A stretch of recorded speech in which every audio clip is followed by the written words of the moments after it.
साथियों नमस्कार, स्वागत है आपका हमारे YouTube channel study circle with BP में। हम चर्चा कर रहे हैं मध्य प्रदेश शिक्षक भर्ती चयन परीक्षा वर्ग 1 के बारे में। साथियों, मध्य प्रदेश शिक्षक भर्ती वर्ग 1 चयन परीक्षा का परिणाम बहुत जल्द आने वाला है और ऐसी उम्मीद है फरवरी के अंत तक इसका परिणाम आ जाएगा। तो उसके पहले हमको क्या तैयारियां करनी है ताकि जैसे ही परिणाम आए तो हम होल्ड ना हो और हमको बाहर ना किया जाए, इस चीज़ को लेकर के हम पहले से तैयारी कर लें। यदि हमारी तैयारी अधूरी रह जाती है तो फिर हमको बाहर होना पड़ सकता है और फिर हम पछताते रहते हैं कि हमने तैयारी पहले से क्यों नहीं की। इसलिए हम पहले से अपनी तैयारी करके रख लें। सबसे पहले वर्ग 1 का परिणाम आने के पहले हमें क्या तैयारी करनी है, इतने डॉक्यूमेंट्स हम तैयार रखेंगे, उनके बारे में जानेंगे। साथ ही हम आज जानेंगे कि पद वृद्धि में यदि होती है तो कितना समय लगेगा और कौन कौन से डॉक्यूमेंट्स लगेंगे, इनके बारे में हम जानते हैं। सबसे पहले हम एक एक डॉक्यूमेंट्स की चर्चा कर लेते हैं जिनकी हमको ज़रूरत है। साथियों, आप देख रहे होंगे यहाँ पर हमको इतने डॉक्यूमेंट्स अपने पास रखने हैं तैयार करके। आय प्रमाण पत्र, जाति प्रमाण पत्र आप डिजिटल वाला बनवा करके रख लें। यदि आपका पहले का एक्सपायर हो चुका है तो नया बनवा के रख लें। दोनों ही अभी लेटेस्ट बनवा लें जो कि 3 साल से ज़्यादा पुराने ना हों। इसके अलावा मूल निवास प्रमाण पत्र भी आपका लगता है तो उसको भी तैयार करके रखवा लें। साथ ही ग्रेजुएशन में आपने जो भी किया है, ग्रेजुएशन की मार्कशीट पूरी की पूरी 6 सेमेस्टर होते हैं। यदि आपका सेमेस्टर वाइज है तो 6 सेमेस्टर की मार्कशीट। यदि आपका ग्रेजुएशन ईयरली है तो तीनों ईयर की मार्कशीट आप कंप्लीट करके रख लें। इसके अलावा बीएड की चारों की 4 मार्कशीट आपकी first year, first sem, second same, third same और फोर्थ सेम, चारों सेमेस्टर की रख लें। यदि आपका बीएड ईयरली है तो दोनों ईयर की, फर्स्ट ईयर और सेकेंड ईयर की अपने पास कंप्लीट करके पहले से रख लें। इसके अलावा जिस विषय से आपने पेपर दिया है उस विषय की पोस्ट ग्रेजुएशन की मार्कशीट आप रख लें।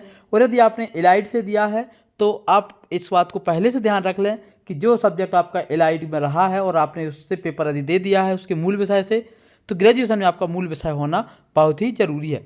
तो ये आपको एकेडमिक डॉक्यूमेंट्स अपने पास तैयार रखने हैं। आय प्रमाण पत्र, जाति प्रमाण पत्र, मूल निवास प्रमाण पत्र, ग्रेजुएशन और बीएड की सभी मार्कशीट और पोस्ट ग्रेजुएशन की सभी मार्कशीट।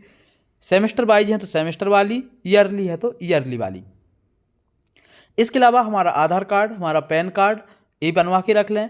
जनरल वाले जो छात्र हैं वह ईडब्ल्यूएस प्रमाण पत्र अपना लेटेस्ट बनवा के रख लें। यदि उसकी वैलिडिटी समाप्त हो चुकी है तो उसको रिन्यू करा लें, क्योंकि ऑन द स्पॉट ये सारी चीज़ें कराने का हमको ना तो समय मिलेगा ना ही फिर हम ये कर पाएंगे और हमको काफ़ी परेशान होना पड़ सकता है। साथ ही आपकी जो पात्रता परीक्षा हुई थी उसका जो परिणाम आया था उसकी मार्कशीट साथियों यदि गुम गई है तो उसको अभी डाउनलोड करके रख लें। यदि पहले से है तो उसका बाकायदा एक प्रिंट आउट अपने पास संभाल करके रखें, क्योंकि जिस दिन आपका वेरिफिकेशन होगा निश्चित ही आपसे पूछा जाएगा कि आपने चयन परीक्षा दी है तो आपने पात्रता भी दी होगी, और यदि आप पात्रता पास हैं तो ही चयन दे सकते हैं, इसलिए पात्रता परीक्षा आपकी देखी जाएगी। इसके बाद अभी हमारा जो रिजल्ट आएगा, चयन परीक्षा की जो मार्कशीट आएगी उसको भी वो भी लगेगी तो उसको भी निकाल के रख लें। साथ ही आपकी 10th और 12th की मार्कशीट लगती है।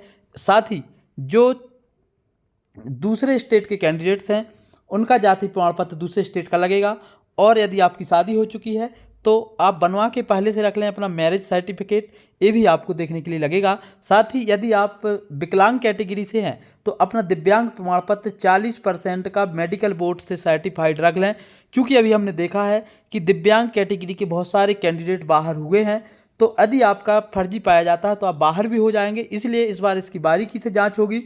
तो अपना मेडिकल सर्टिफिकेट बढ़िया अच्छे तरीके से दिव्यांगता वाला जो मेडिकल बोर्ड से सर्टिफाइड हो उसको भी तैयार करके रखें। तो इतने डॉक्यूमेंट्स सबको तैयार करके रखने हैं, क्योंकि ऑन द स्पॉट हम ये सारी चीज़ें नहीं कर पाते और हौच पौच में घबरा जाते हैं, इसलिए हम पहले से अपनी तैयारी करके रखें। और इसके अलावा हम और जो इसमें जानकारी देने वाले थे आपको कि पदवृद्धि कि क्या होगा, तो साथियों पद वृद्धि की भी गुंजाइश पूरी है, लेकिन सेकंड काउंसलिंग तक होगी। सेकंड काउंसलिंग इसलिए होगी क्योंकि फर्स्ट काउंसलिंग में तो होना संभव नहीं है, क्योंकि अब तक जितनी भर्तियां हुई हैं, चाहे वर्ग 1 की हो, चाहे वर्ग 2 की हो या वर्ग 3 की हो, सभी में सेकंड काउंसलिंग में पद वृद्धि हुई है। तो इसमें भी पद वृद्धि की पूरी संभावना है, तो इसको भी आप तैयार करके रखें। रिजल्ट जैसे ही आएगा इसकी प्रोसेस स्टार्ट हो जाएगी। उसके बाद हमारे पास कम समय मिलेगा, हमको डॉक्यूमेंट्स अपलोड करने पड़ेंगे और अपलोड डॉक्यूमेंट्स करने के दौरान हमें इतने सारे डॉक्यूमेंट्स लगेंगे, तो इनकी आप तैयारी करके रख लें। इसके अलावा यदि आपका कोई और डाउट है तो हमसे कमेंट करके आप पूछ सकते हैं और हमसे मार्गदर्शन ले सकते हैं। वीडियो पसंद आया तो इसको लाइक कर लें, साथ ही हमारे चैनल को सब्सक्राइब कर लें, ताकि समय समय पर आपको शिक्षक भर्ती की सही ऑथेंटिक जानकारी मिल सके, जिससे आपको किसी भी तरीके की परेशानी का सामना ना करना पड़े और आप यदि चयनित होते हैं तो आपको सही तरीके से ज्वाइनिंग मिल जाए। क्योंकि यदि हमारे डॉक्यूमेंट्स में कोई भी मिस्टेक पाई जाती है तो हमको होल्ड लगा दिया जाता है, और होल्ड लगने के बाद फिर अभ्यावेदन लगाओ, इधर जाओ उधर जाओ, और कई बार हमको फिर सेकंड काउंसलिंग का इंतजार करना पड़ता है। तो हम ऐसी सारी बाधाओं से बच सकें, क्योंकि इस भर्ती का पेपर हुए और काफ़ी लंबा समय हो गया है, बहुत सारे लोगों के डॉक्यूमेंट्स जैसे कि आय प्रमाण पत्र, जाति प्रमाण पत्र, मूल्य भाषण, इनकी वैलिडिटी खत्म हो चुकी होती है, तो इनको आप रिन्यू करवा लें और डिजिटल वाले रिन्यू करवाएं। क्योंकि एक बहुत सारे लोग ऐसे हैं जिनके पास ऑफलाइन जाति प्रमाण पत्र है, क्योंकि उसके बाद उनका कोई एग्जाम निकला नहीं या फिर उन्होंने कोई एग्जाम दिया नहीं, जिससे उनको ज़रूरत नहीं पड़ी लंबे समय से, तो उनके पास ऑफलाइन जाति और आय होंगे, उनको बदलवा करके आप निश्चित रूप से डिजिटल वाले बनवा लें, जो कि आपके लोक सेवा केंद्र से बनेंगे। आधार कार्ड, पैन कार्ड को भी यदि आपको अपडेट करवाना है तो अपडेट करवा लें, ताकि आपकी जो मार्कशीट्स है उसमें आय प्रमाण पत्र में, जाति प्रमाण पत्र में, सभी जगह आपका नाम एक सा रहे। तो आधार कार्ड में यदि कोई मिस्टेक है तो उसको भी ठीक करवा लें, ताकि आपको ऐसी परेशानी का सामना ना करना पड़े। आपको यदि वीडियो अच्छा लगा है तो हमको कमेंट करके जरूर बताएं। आज की इस वीडियो में इतना ही। जय हिंद।